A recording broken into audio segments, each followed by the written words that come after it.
Good evening, and welcome to the January 8th, 2025 East Lansing Planning Commission meeting. Mr. Bartlett, would you please take roll? Yes, thank you.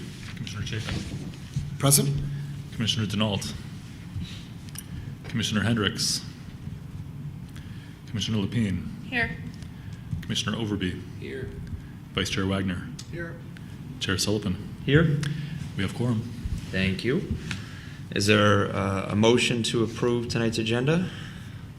So moved. I think you got three. Second. Moved by Commissioner Overby, seconded by Commissioner Lapine. Seeing no discussion, all those in favor say aye. Aye. Aye. Opposed, nay. All right, motion carries. Agenda is approved. Is there a motion to approve the minutes from the December 11th, 2024 Planning Commission meeting? So moved. Moved by Commissioner Chapin, Second. seconded by Vice Chair Wagner. Seeing no discussion, all those in favor say aye. Aye. Opposed, nay. Motion carries. Minutes are approved. That takes us to item number 2, committee reports. So I think we just have 2, right? So I know last night we did our initial meeting for the Green Code Study Committee, mostly introductory and setting the stage for future discussions. Right. And then I don't think we've had a comprehensive master plan meeting since the last Planning Commission meeting, but I defer to you on any updates there on either of those items. Yeah, the Comprehensive Plan Update Committee will be meeting next on January 23rd for a work session in the evening that will really focus on implementation steps, near term especially. And Mr. Chair, as you mentioned, the Green Code Study Committee had its initial organizing call yesterday. Its first in-person meeting will be on January 28th.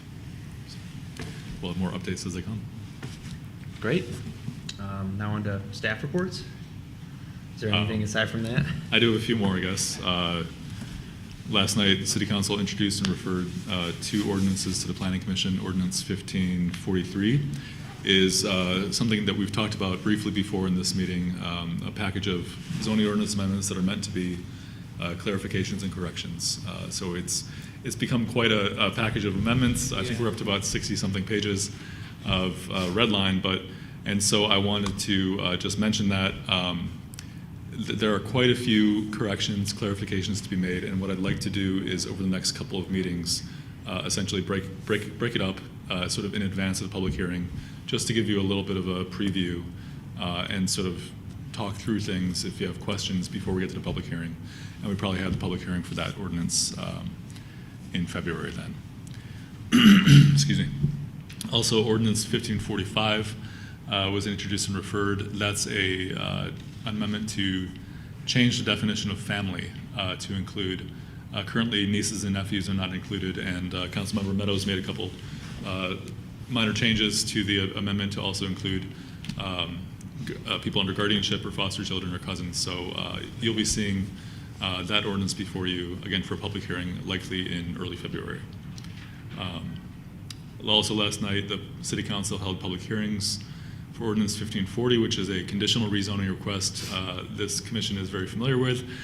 This was a rezoning request from the Hagans for 3 properties on Grove Street to be rezoned conditionally from R2 to RM32. And the public hearing public comment was taken. The City Council didn't take any action last night, and we expect them to do so on, or at least reconsider and possibly take a vote at their next meeting in 2 weeks on the 21st. Also, there were public hearings for the rezoning request and special use request for the Gunnevid proposal at 16647 Chandler to rezone that from a Bath Township development zoning to East Lansing Office Industrial Park. This commission recommended approval, and so the City Council will also see that in 2 weeks. Finally, I just want to mention next week, actually on Wednesday, the City of East Lansing is co-hosting a one-day conference. It's a free event, co-hosting with MSU Center for Community and Economic Development. It will be here in Hannah from 9 a.m. to 2 p.m. It's about community benefits and community benefits agreements, how they work, how they can be applied, and how they have been applied in the state of Michigan, how they could be applied, especially in the capital region. So that's next Wednesday, the 15th, 9 a.m. to 2 p.m. here at Hannah. If you're interested, I would just ask you to Google MSU CCED, which is the Center for Community and Economic Development. if anyone is interested on the commission, I can certainly send you a registration link. But if anyone is listening online and wants to go, just say Google MSU CCED and look for that conferences next week. That is, I think, all that I have. And just wanted a brief shout out to our departing intern, Hannah Prinz. This commission met Hannah first spring semester of 2024 when she was part of the MSU Urban Planning practicum team that did the student engagement for the comprehensive plan update. And then she did great work as part of that team, and we saw it and said, we want you as our intern. And so she's been working with us for about 6 months. She graduated with her master's in December. We're very proud of her and happy to see her moving ahead with her career. And so she's departing as of tomorrow, and we'll be sad to see her go. But I just wanted to publicly shout out the great work that she's done. So that's all I have for my staff report. I just have one addition. I had mentioned at a meeting last month that we were applying for a grant, and that grant application for the Certified Local Government Resource Guide for Property Owners has been submitted. So they start evaluating next month. Fingers crossed. To whom? I'm sorry? Who? Submitted to whom? You submitted a grant? I submitted a grant request Yes. to the State Historic Preservation Office There. for a Certified Local Government grant request Thank you. for a resource guide Thank you. for property owners. Historic. For historic preservation, but it'll be a benefit to all property owners, really. That's a lot of work, I'm sure, that went into that, so Oh, I yeah. appreciate that. And if we get the grant, there'll be a lot of work. Yeah. And I won't be doing planning True commission anymore, that. because I'll be having to do all that. We'll see. So that's what we have. Thank you for the staff report. Are there any questions from commissioners? Seeing none, that takes us on to item number 4, commissioner announcements. 4.1, disclosure of conflicts of interest. Is there any commissioner announcements here or staff announcements on this item? As far as conflicts of interest, we just wanted to introduce that to the agenda as a regular item, just to make sure that we cover that in case there are any conflicts. We haven't heard from this commission of any conflicts when they add them tonight. Okay. Pertinent to the agenda on the table? Correct. Okay, so this will be a standing agenda item going forward, Yeah. and this is the time for commissioners to announce if they have a conflict of interest in any subsequent agenda items for whatever meeting that is. Okay? And noting for the minutes real quick that Commissioner Hendricks is here at 7:11. Please. So Commissioner is there somewhere that tells us what a conflict of interest is, according to the city of East Lansing? I'm not sure if we have a formal policy. We have a document that council members fill out. Maybe it's useful to grab that document. Yeah. And just have people look at it because it does talk about the things you would look at in terms of, obviously, a direct financial benefit, things Right, like that. right. But it lists some things on that. So we'll provide that form that Councilmember Meadows mentioned. Generally, if there is any potential for a financial benefit, or if you feel like you can't be, I guess, dispassionate about your approach to the case, or if you think that there might be a very strong perception of some sort of conflict, you could at least bring it up and then have the commission discuss and vote. Okay, thank you. Thanks. Thank you. Great question, though. Excuse me. Oh, no, you're good. All right, so that takes us on, unless there's any additional questions from commissioners, seeing none, it takes us on to item number 5, communications from citizens. 5.1, written communications. I didn't see any in the agenda packet either on this item or for the public hearing. So that takes us to item 5.2, verbal from the audience.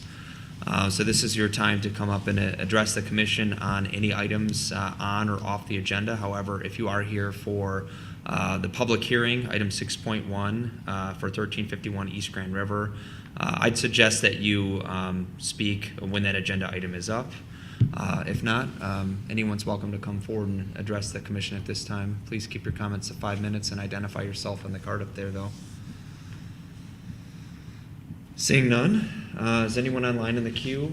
No one online in the queue. Okay, that concludes that item. So we're on to our public hearing for tonight. Item 6.1, a request from Arnulfo Ramirez of Los Tres Amigos, Brookfield LLC, for approval of a special use permit located at 1351 East Grand River Avenue. The applicant requests alteration of the interior spaces for 2 new restaurants, the Morning Post and Arnulfo's with alcohol service in the existing building and a modified patio. The property is zoned B2 Retail Sales Business District. Mr. Bartley? This one to Ms. Wright. That's me. Ms. Wrighton? So the project is as summarized there in that description. It previously was restaurants in the front and back, and they're reconfiguring the space. It is a special use request because of the alcohol service. There's an existing special use, which also had a capacity limitation for occupancy of 154, and they're asking for that capacity to change to 172, so it's a difference of 18 individuals. They have gone through building permitting and so forth, and the Morning Post has already started operation without the alcohol service.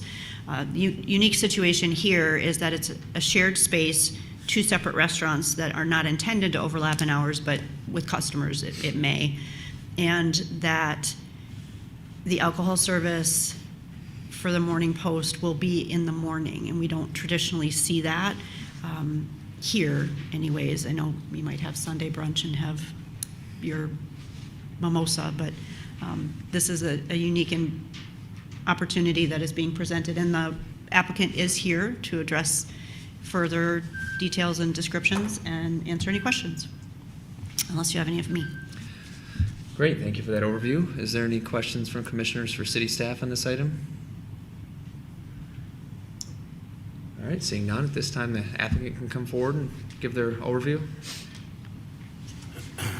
Hi, my name is Dan Tyler. I represent 1351 Grand River. What we've done is opened a breakfast place with a West Coast Southwest flair. It's not traditional, but we do have some traditional items. What we're hoping to do is be able to sell mimosas, Bloody Marys, Irish coffee in the morning. The breakfast closes at 2. It has been open for, I think, 3.5 weeks. It's been pretty well received by everybody. And then Arnulfo's is open from Wednesday through Saturday from 5 to 10 or 11 for dinner service. The dinner service obviously goes without saying because it's high-end seafood and steak, so it goes without saying you need your wine or craft cocktails. And then we have a patio. We were going to use that patio as the entrance and the exit for Arnulfo's. That's pretty much it. If you guys got questions about it, I can answer any. The Arnulfo side there's 56 seats on the inside. The patio holds 28 seats. The Morning Post has 93 seats on the inside. And then obviously the 28 seats we'd use for breakfast as well.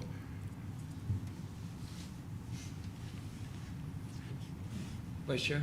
Now, can you tell us a little more about the patio? I think I read that it's going to be enclosed. Will it be a permanent fixture? So what we want to do is in the fall be able to enclose that and use that just for the Arnulfo side, and then in the spring, the enclosure would come down. It would be an open air patio, which we could then use for the breakfast side, and at night use for the Arnulfo side. So it's not a permanent structure. It's one of those structures that just comes off. You know, it's bolted on. You can zipper out the windows, and then this complete structure will just come down. Yeah, I think that's where you go in and out. I have a few questions, but I defer to the commission first. Any Commissioner Denault? Yeah, I just had a clarification on hours. You said that the Morning Post will be open from 7 a.m. until 2 p.m., but No, 8 a.m. till 2. 8 until 2. In our report, it says 7 a.m. until 3. I just wanted to clarify that we have the correct information in the. I think when we originally applied, we put in there 7 to 3, and Okay. then we let the city decide. Yeah, okay, they don't really want breakfast at 7; they want it at 8, and they don't want us to be. So that's pretty much what we did. I think when we initially applied, it was 7 to 3 Okay. were the hours. Perfect. So, but it is 8 to 2. That's what we're running it right Okay. now is 8 to 2. Yes. Perfect. And we usually don't get our first guest. We get our first guest around 8:50, and by 1:15, everybody's gone. Excellent. Thank you. I defer to you, Okay, yeah, so I had a couple questions. I think I'm trying to figure out the logistics of the space. It's been a while since I've been in there. So it's a shared kitchen, right, for both restaurants? It is, yep. And shared restroom space, right? Looks Yes. like the restrooms are all located in the back, so. Yes, the Arnulfo side.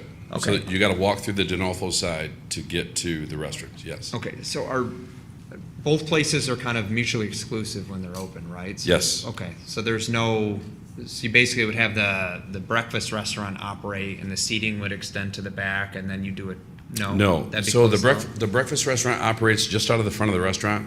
That's why we only have 93 seats. So once you get to the thoroughfare, that walkway that would be where the bar is, the breakfast restaurant ends. So right now it's glitz and glamour back there. It's chandeliers, but you do have to walk through that, which is great for promotion because you got to walk through that to go to the restrooms. Yeah, that was my point, I guess. So it's going to be blocked off. There's going to be no tables or anything, like chairs will be up and then you'll have No, access the to chairs are down just because they are leather seats. Okay. The chairs are down, but it's the concept is you wouldn't serve breakfast. You wouldn't walk in and think you're getting served breakfast in that concept. Yeah, it's pretty high end looking. Got it. Understood. And then the entranceway, you have an entranceway you added off of the patio for the back restaurant, for the dinner service, right? Right, and really, what we were trying to do is not have them come through the breakfast side to enter, a seafood and chop house. So we were going to try and use the sliding patio door that was there, and then the enclosure came up and kind of things got weird from there. But yes, that's what we're trying to do is use the sliding door off the patio exclusively for the entrance and exit of Arnulfo's. Great. That makes sense to me. I was just trying to figure out those logistics in my mind. So, Vice Chair? So the special use permit will be for the additional 18 people capacity. Can you explain to us how they will be? I thought they were going to be for the patio, and I thought there was going to be sort of a enclosed fixture for year-round, but it's So, not. so this is listen. I got confused by it all. Yeah. So, and you've been great, but so because it's one building and we're trying to run two concepts out of one building, therefore we were informed that you have to raise your capacity at any given time in this building. The max capacity that I would be using with the inside and the patio would be 121 seats. 28 seats, I think it's 121, 28 seats outside, 93 seats inside. The Arnulfo side, there's 56 seats inside, 28 seats outside. So it would be impossible to run both these restaurants at the same time. You couldn't do it. So, yeah, Okay. I don't know if that answers your question. It does. Yeah. I see. So So the special use, 175 yes, people. yes. We don't want, I don't want the patio enclosed in the spring and summer. It just doesn't make sense. Right. Right. Can I ask one other quick Yeah. question? I saw somewhere at the end that there might be jazz music or live jazz band. Yeah, so conceptually what we were thinking, because we did apply for, I think midnight was our closing time. And again, the business will dictate what we do, is what I'm hoping. So we figured our last dinner service would go out at 9:15. From 10 to 12, we would have a small little jazz, 3-piece band in the back. If you've not been in there, it's a cool little place. It would be cool, just a small group of people sitting there listening to jazz music, having cocktails. And just so we're real clear, the night side of this, it's for adults. I mean, I don't know a lot of students that would partake in what we're doing, but yeah, it's someplace for the people of East Lansing, like people like myself, parents that have a place to go and hang out and have a great meal and just relax for the evening. Right. It seems like there's a gap in the market. I guess I could see students eating with their parents when they come to town. That would be a thing, yes. Okay, and then just the patios, the roof for it is temporary? How would that? So the roof work? was part of the existing building Okay. when we took over the lease. So the roof is a permanent structure. It's the side walls that are the vinyl zipper attached, detached. Okay, so you would just unzip those? Yep, and in you the got summer it. and the spring? And there's like I don't know, it's metal. I'm not a construction guy, but they've attached it with metal to the beams that were existing, And that, they just detach it in the spring, and then that would go to the warehouse, and then we'd bring it back out in the winter. Okay, makes sense. Any last questions? Yes. Nope. Go ahead, Mr. Chapin.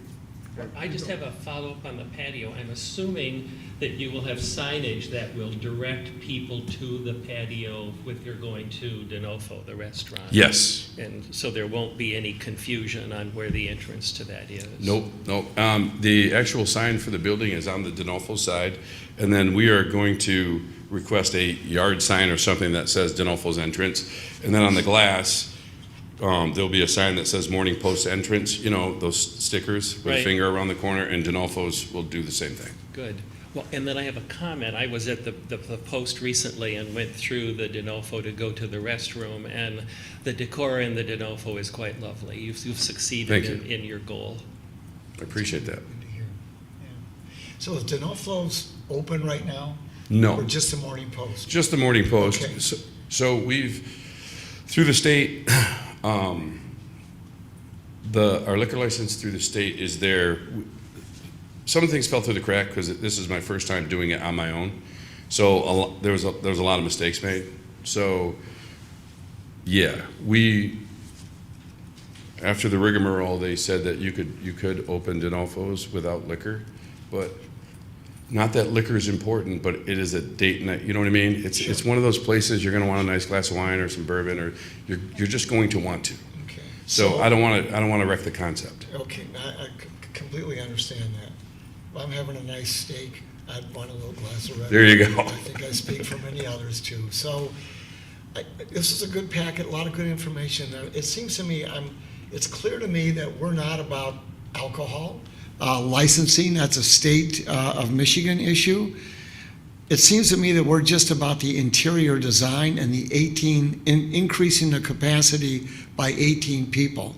And maybe that's sort of an in-house within the commission question, but I'm, The special use permit. special use permit, They which have the same enables, requirements which enables, them to serve alcohol. okay, so that's really what we're gonna vote on at our next meeting, is the special use permit. Yes, and the That's what capacity change. That's what I need, Yeah. okay, thank you.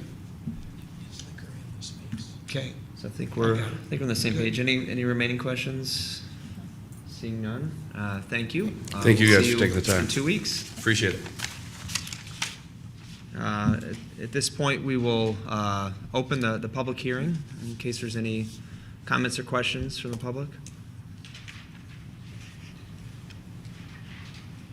Seeing none, we can, is anyone in the queue? No one in the queue. Okay, we can close the public hearing. See you in 2 weeks, thank you. Thanks, guys. I appreciate it. All right, seeing we have no unfinished business, it takes us on to item number 8, new business, 8.1, election of officers.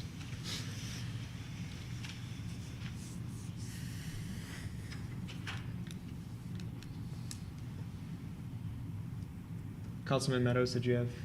Yeah, one of you two will handle the first part of it, just so you know, the election of the chair. Yeah. And then the chair handles the vice chair. Oh, there, yes. yeah, that was my moment of fame as a superintendent. I got 2 seconds to run the meeting as a superintendent. I'm sorry, I digress. So this is the first meeting of the year, and at the first meeting of each year, the commission would elect its officers. The first would be a nomination or just a motion by somebody for the chairperson. We'd need a motion and a second, and then, sorry? You never need a second for a nomination, so just. so- To accept the nomination, or to actually make the election. Right. We need a second. So it'd be a nomination and accept the nomination, and then make a motion to elect the chairperson at that point, and that would need a second. And then after that, we'd have the new chairperson run the election for the vice chair. Makes sense. So with that, Are we open? I would like to nominate Joseph Sullivan as chairperson. I don't have to second it, but I will second it. Why, thank you. Yes. I move the nominations be closed. Well, I mean, that's next step.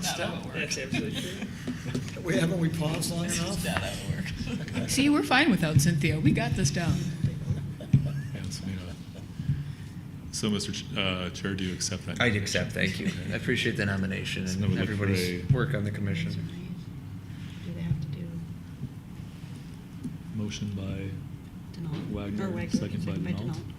Okay, so let's do a voice vote, and all those in favor say aye. Aye. Any opposed? Congratulations, Mr. Chair. Thank you, everyone. There you go. It's an honor. May I make a comment? Yes, absolutely. I just want to congratulate Joseph Sullivan on his work as chair. I find him to be even-handed and honest and inclusive. And I want you to know how much I appreciate your hard work as chair. Thank you, Joseph. Thank you, it's very kind. That's well said. Appreciate you Second guys. that. Third. Yep. Well said. Thanks, Chuck. Thanks, everyone. I would like to nominate Ed Wagner for our vice chair. Is there a second? Do we need a second? We don't need a second? So, all right, no second. So I'll do I can do this one, right, since you did the last one. So, all those in favor of Vice Chair Wagner continuing his service as vice chair in an excellent capacity, please say aye. Aye. Opposed, nay. Motion carries. Congratulations. I think that concludes this item. You don't need anything else from us, right? All right. That takes us on to item number 9, commissioner concerns. The only thing I want to ask for is a status update for any potential applicants for the vacant seats. Oh, yes. We have received some applicants, and they do not live in the city of East Lansing. So please reach out to your networks. They do not Some live in really, East Lansing. really great applicants too. They We have applied? received some applications for previous, commissions, so they're a little old, and we've been reaching out to them to see if they want to reapply. But so far, we don't have any applicants that live in the city. And I Are would they just- interested in moving? You know what, as commissioners, you know what makes a good planning commissioner. And so I suggest that consider in your networks who you want to see up at this table and talk to them to apply immediately, because you guys do a great job, and we need 2 others who will do a great job too. 2 more Yep. commissioners. All right. And I'll also mention, I guess, just on the record, we also need board members for the ZBA, Zoning Board of Appeals. Also, we need 2 commissioners for the Historic District Commission. So if you know people that would be good for either of those 2, please send them our way. Great. Any additional comments? Oh, I do. Oh, I have- Vice Chair? So I'm on the CDBG, the Community Development Block Grant Committee, I guess.